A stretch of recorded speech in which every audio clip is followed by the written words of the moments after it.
All right, welcome to the show, y'all. Happy Wednesday. Hope everybody out there is having a phenomenal day. I'll say one thing. I'm tired, bro. And I'm tired because last night the elections went way too late. But nonetheless, we got the results. We're here. And there were multiple shocking results. Okay? There were shocking results in the sense that the Bernie candidates who were supposed to have close races absolutely dominated against their opponents. But there was also a shock result in the sense that the center has struck back. And Francesca Hung, who was supposed to cakewalk to victory, actually lost. So we'll talk about all of that. I have all the election results, and it's some amazing stuff. So prepare for that. We also have, later on, MAGA is in complete free fall right before the midterm elections. We have never seen a polling collapse this severe, ladies and gentlemen. It is a 5-alarm fire on the right, and they don't know how to react. So we'll dive into that as well. We also have Trump falling asleep in the Oval Office in yet another meeting during the day. Remember, he can't sleep at night, can't stay awake during the day, so he's struggling. And then we also have RFK Jr. in the White House at the same time, shaking uncontrollably while reading something from a piece of paper.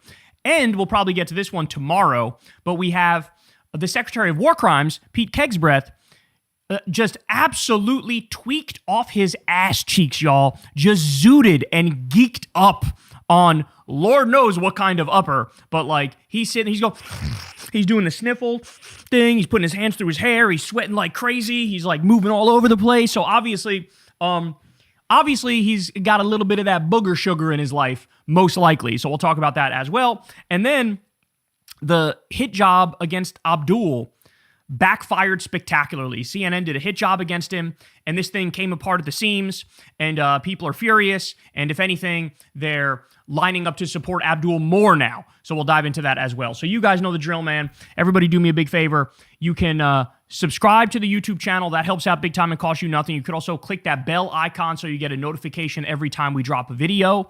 Thank you to everybody who supports this show on Patreon. We could not do it without you. Even if you just give $1 a month or $2 a month or $5 a month, that goes a very, very long way. Remember, this is real independent media. I've never talked to an advertiser. I've never done an ad read. I never will do those things, but you guys have made it possible by keeping us independent with the small dollar donations.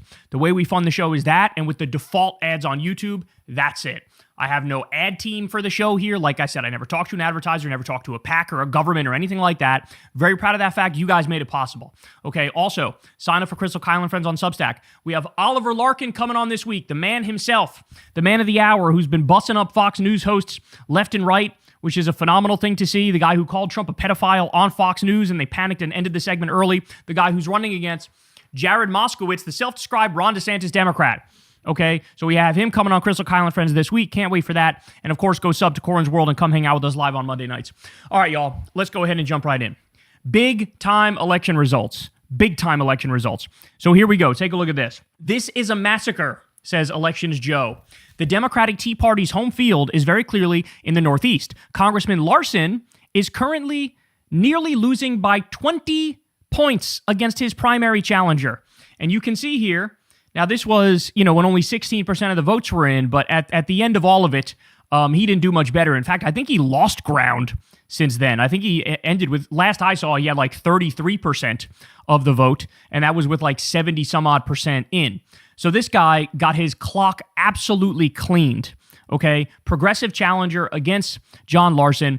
Funny story, me and Crystal were eating at a restaurant in D.C. about a month ago, maybe, and John Larson happened to be sitting at the table right next to us. So that was kind of weird. and I mean, you guys know I'm a political junkie, but I recognized his face. I couldn't remember his name, but he absolutely got obliterated. He's been there since 1999, y'all, since 1999. But a sign of the times and the left-wing Tea Party, his ass got kicked to the curb, and it was decisive, okay? So notch one in the progressive column. Okay, Dave Weigel comes out and says, clearest win for progressive so far is looking like Minnesota's 2nd District, where Matt Little took several positions, including Medicare for All, to the left of Angie Craig and is in a strong place to succeed her. So, spoiler alert, he did end up winning. Angie Craig, this is her old congressional seat, and she went on to run for Senate. More on her in a minute, okay? But this guy, Matt Little, wound up winning the race. David Hogg says, his car broke down while we were knocking, and it could have been the end of canvassing, but with some help it was fixed and we were back on the road. That's kind of crazy. That's kind of crazy. So anyway, David Hogg supported candidate here. Again, left-wing Tea Party surges on. So Crystal says, congrats to Matt Little. To learn more about him and this race, check out this interview with Ryan Grimm and Emily Jashinsky that they did with him last week, where they get into the new strategies that AIPAC is using to try to block his victory. So he was the anti-AIPAC candidate, and AIPAC spent against him, and he wound up winning. Okay, but this is probably the biggest win for the left last night. Peggy Flanagan not only won for U.S. Senate in Minnesota in the Dem primary, but she absolutely curb-stomped Angie Craig. It wasn't even close. Now, mind you, the polling leading into this thing was nearly dead tied. It was nearly dead tied. You know, some people were saying it's going to go Angie Craig. Some people were saying it's going to go Peggy Flanagan. You could find polling to back up either one of those arguments.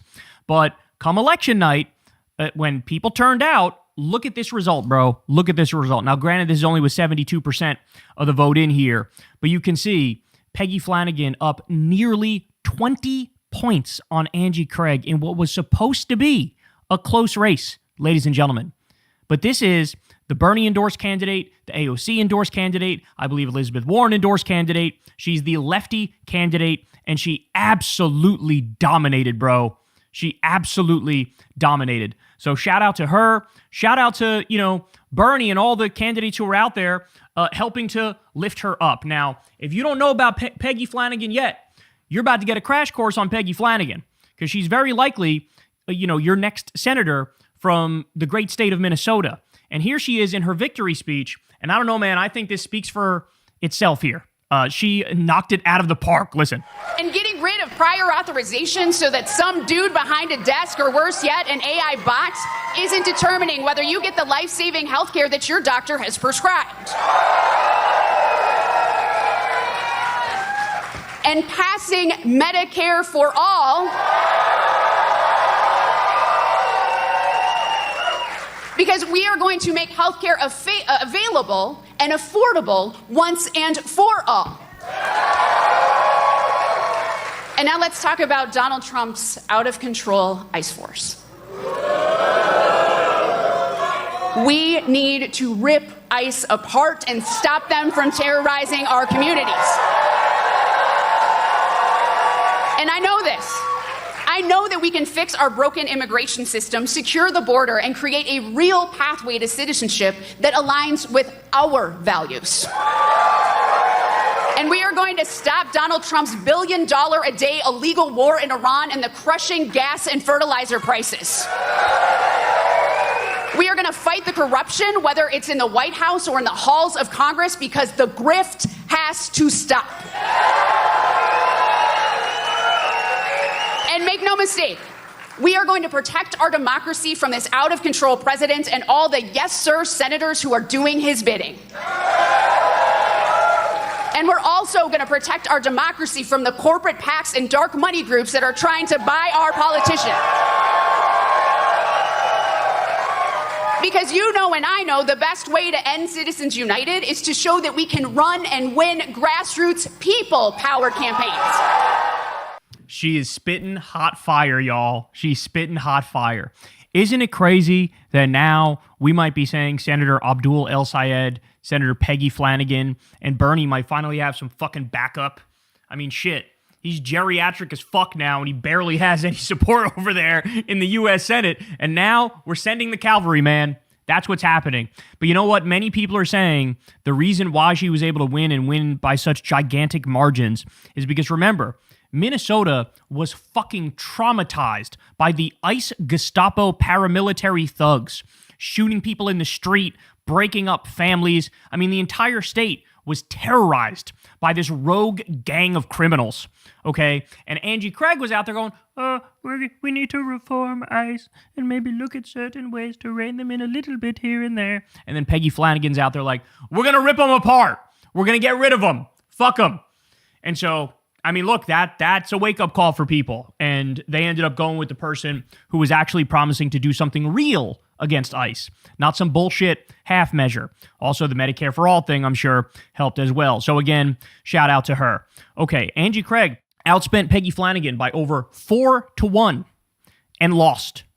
Not only did she lose, she got crushed. We have this. AIPAC doesn't get its way both in Michigan and Minnesota Dem Senate primaries. Okay, that is glorious. It's been a really rough primary cycle for Democratic members of Congress running for higher office. So Craig, L, Stevens, L, Kelly, L, Krishnamurthy, L, Crockett, L, Swalwell, I mean, shit, he's donezo for good because he was outed as a grapist. 0 for 6 so far. Then you have Moulton and Pappas, who we don't have their results yet, but that's possible you only get one victory out of those two. The voters are pissed. The voters are furious. They don't see anywhere near enough standing up to MAGA and actually fighting back. They don't see Democrats who they feel like represent them and fight for anything real and tangible. And so this is our Tea Party moment. I mean, it's the simple way to put it. Okay. But now let's talk about the one big loss that the left had. And of course, that was Francesca Hong running for Wisconsin governor in the Democratic primary. And she was beaten by a guy named David Crowley. Now, by the way, the poll showed she was up a ridiculous amount. You want to talk about a polling miss? We're talking probably a bigger polling miss than the polling miss in Michigan, which was pretty fucking big. Okay, she had a double-digit lead in virtually every single poll. The more establishment side could not consolidate. The more establishment side had somebody drop out and endorse somebody else, then that person dropped out, and then David Crowley, the one who initially dropped out, came back in.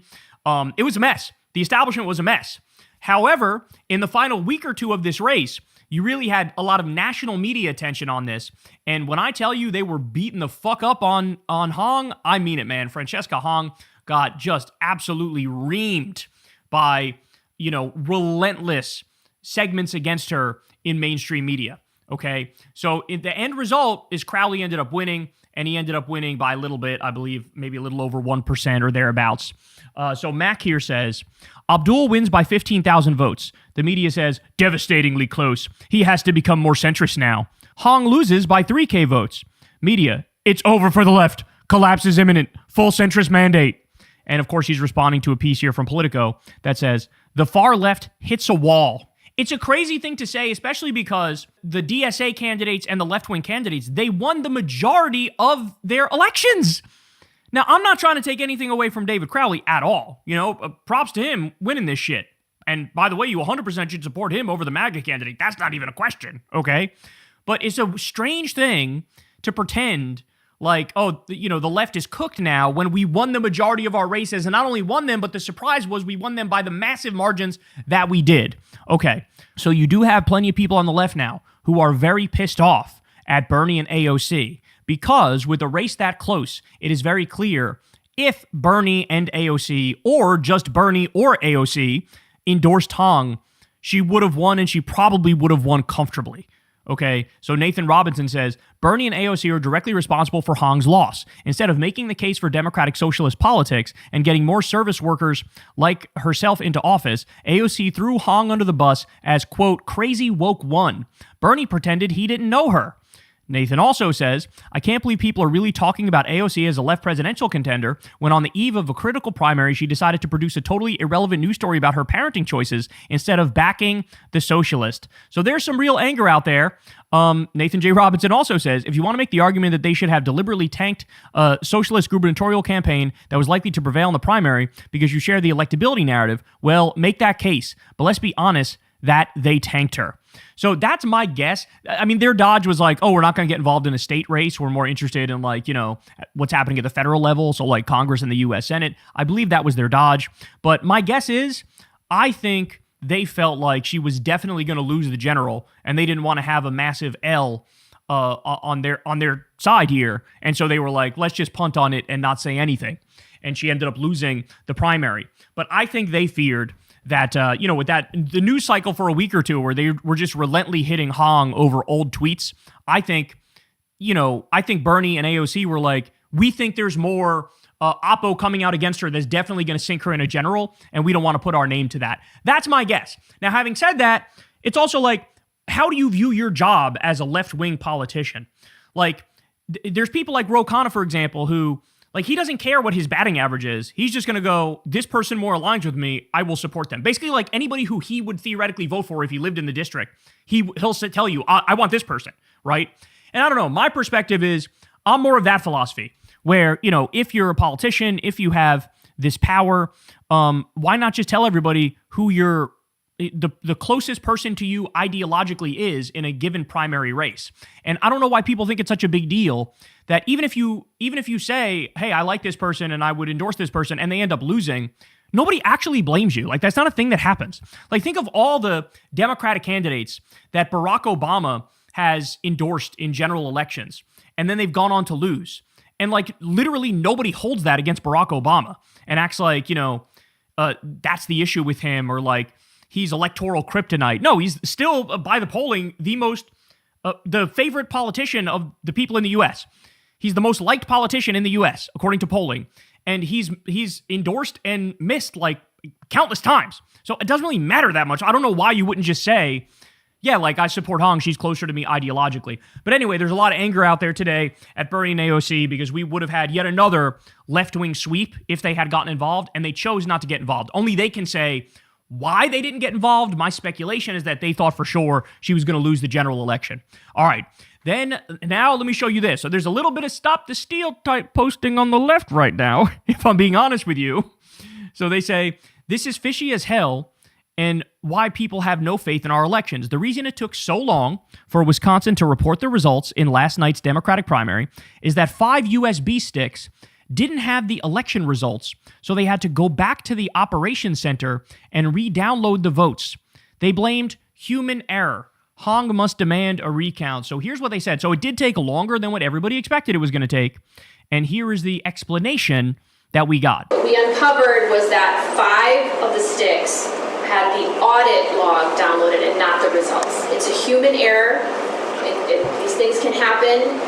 So basically what we need to do is go back to the operations center, and we're going to download out of those 5 machines the results and make sure that's not the audit log. So we have the reports printed from the first download. We're going to reprint and start the process so that we can compare those results. We invite you to come join us. Milwaukee Police Department will come with us too. And so we'll re-download those results and then send them back here to be uploaded. 5 machines are at issue? Correct. Not the machines, the sticks. So the download process was the audit log was downloaded, not the results. Out of how many sticks? 9. And so you will only be redoing those 5 sticks? Correct. But we can't know all of the results, and we can't see these 4 sticks worth of results. All right, so you do have some Stop the Steal posting among lefties who are going, yeah, I don't know, that's kind of fishy, and she was up like double digits in every single fucking poll, and then now, like, oh, there's a hiccup, and it takes longer than usual, and you need to re-download the USB shit. Like, so there's some people who are talking about that. Other people are saying that perhaps this was the moment that changed the course of the Wisconsin Democratic primary for governor, because Francesca Hong, look, as somebody myself, who is a well-known shit poster and have been at least since I started this show in 2012, probably even earlier than that, as a well-known shit poster who has many cringe tweets in my past, right? I'm sympathetic to Hong because Hong, I mean, that was like her Achilles heel, is like all these fire-ass shit posts that she put out there when she didn't think she would ever run for office or anything like that. And a lot of them came back to bite her in the ass. And of course, the media hyper-fixated on these old posts of hers. And, you know, it became an issue, and she didn't handle it the best way possible. So one of the things, apparently she said, like, fuck Thanksgiving or, like, cancel Thanksgiving or something like that. And so here she is on CNN, and she's asked a question about it. And you determine how well she handled this. You know, you talked about your past positions that he keeps highlighting and, you know, obviously likely would continue to do so before November should you win. One thing that they brought up as well was a post from you in 2021 where you said Americans should cancel Thanksgiving, should have done this in 1621. The post has been deleted. Republicans have been highlighting it.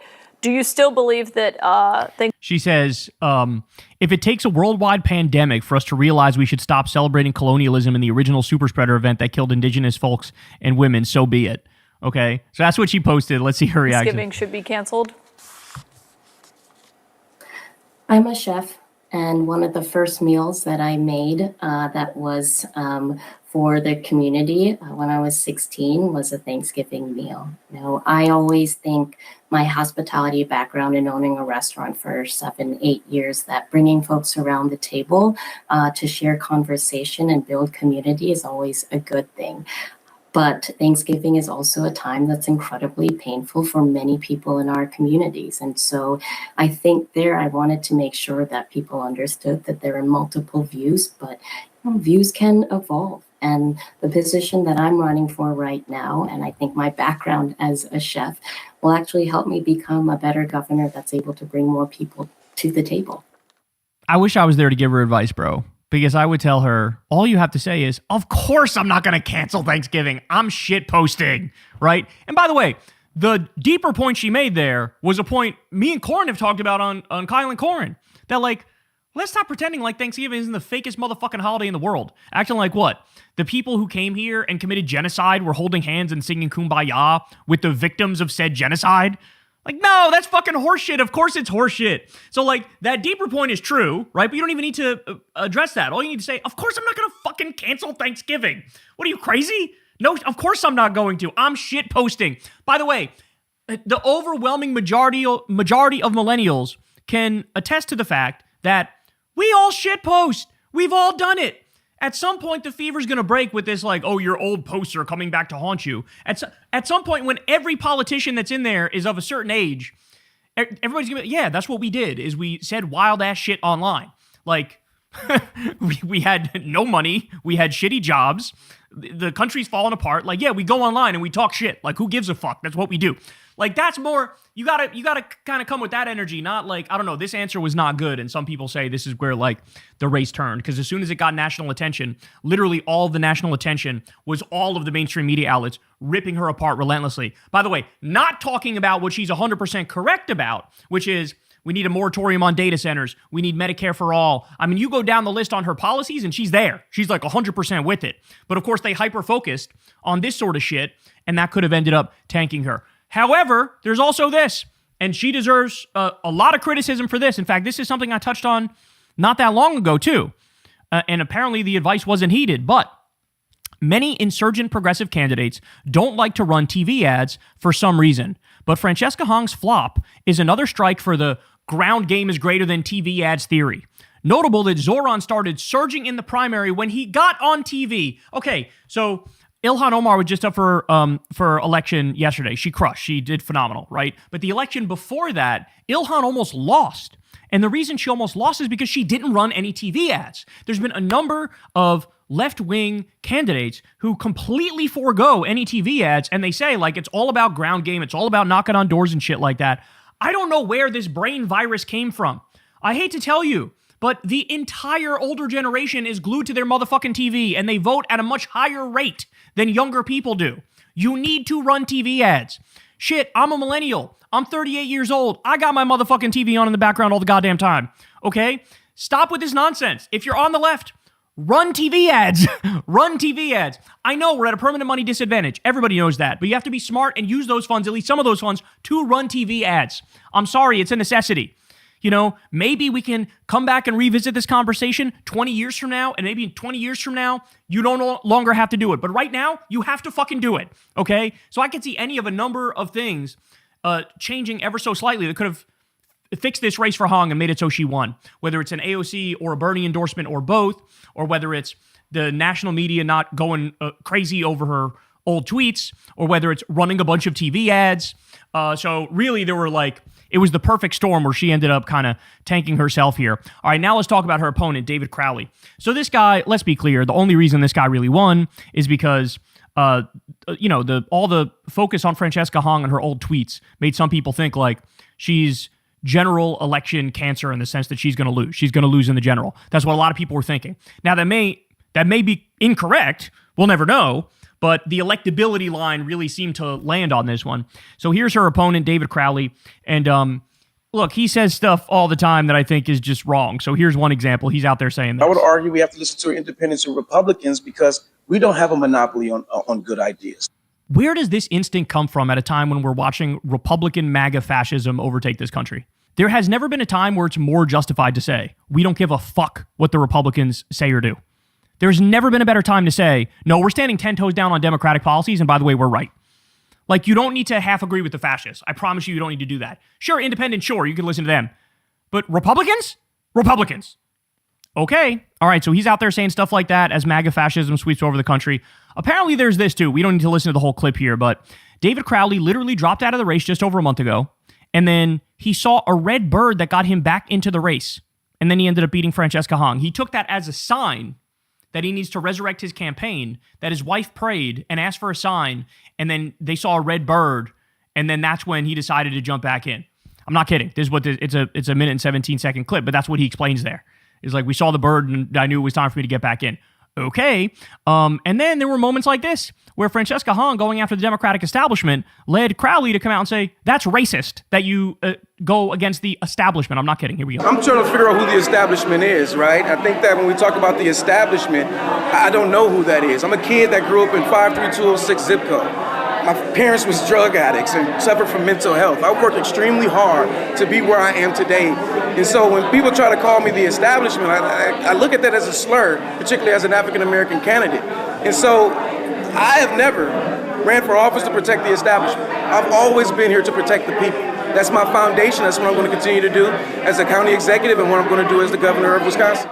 Look, if you dig deeper on him, you'll find out he's pro-union. He's for state infrastructure investments. He's in favor of green energy. He's in favor of universal early childhood education. So there are good parts of this guy. I don't want to make it seem like he's, that he's terrible. He's not. And he's about a trillion, quadrillion, septillion, zillion, jillion % better than whatever MAGA slug hack Republican that will be running against him. But it wasn't the most inspiring campaign, to say the least. But having said that, look, in the same spirit that Haley Stevens is giving us, where she's now out there unequivocally supporting Abdul El Sayed, saying no sour grapes here, like we need Abdul to win, I'm a proud Democrat. Honestly, I'd be saying the same shit. If I was Francesca Hong, I would even campaign with him if he wants it. I don't know if he's going to want it, but if he were to want support from, actual lefty candidates, to support him over MAGA, 100% they should be out there and they should be supporting him. There's no doubt about that whatsoever. But this was the big pickup. This is the center striking back here. There's no doubt about that. The center striking back. This was their big win, and it's for Wisconsin governor. Now let's look at the Republican side. So you had Mike Lindell, who got a Trump endorsement, an enthusiastic Trump endorsement. He's the MyPillow guy who did all the original Stop the Steal shit, where he said the election was stolen and all that. And Biden was never really a legitimate president. The guy's psycho. He's cuckoo for Cocoa Puffs. He's gonzo mentally. Well, anyway, he ran and ended up getting waxed by Lisa DeMuth for the Minnesota governor Republican primary. So this was perhaps unexpected. Everybody knows Mike Lindell is crazy, but Trump has a very high batting average when it comes to picking Republican candidates, and those candidates almost always get through the primary. Not this time. Not this time. And so this is also, a big hit against MAGA. Perhaps Trump is losing his sauce, losing his juice a little bit here. And this would be good evidence of that. But guess what? True to form, Mike Lindell will not concede. Claims there are anomalies in the numbers that his teams will be looking into overnight. Oh, I'm sure. I'm sure there's anomalies, buddy. So that's fucking hilarious. And then finally, we have this. Darlene Graham, the sister of Lindsey Graham, ended up running to take his seat, okay? And she ended up winning, and she had a quote just before the election, quote, "I'm not being handed this seat," to which the community note replied, "She is literally being handed this seat." Oh, no! There are your election results there. A lot of stuff to be happy about, and some stuff that was the first example of a shot across the bow and the center striking back and notching a victory. But look, at the end of the day, much to be happy about, and I believe that blue wave is still on track. Some people are saying, hey, with these big polling misses, I'm worried about the midterms, because if the polling misses were this severe, then, maybe the polling miss for the midterms are going to be this severe as well.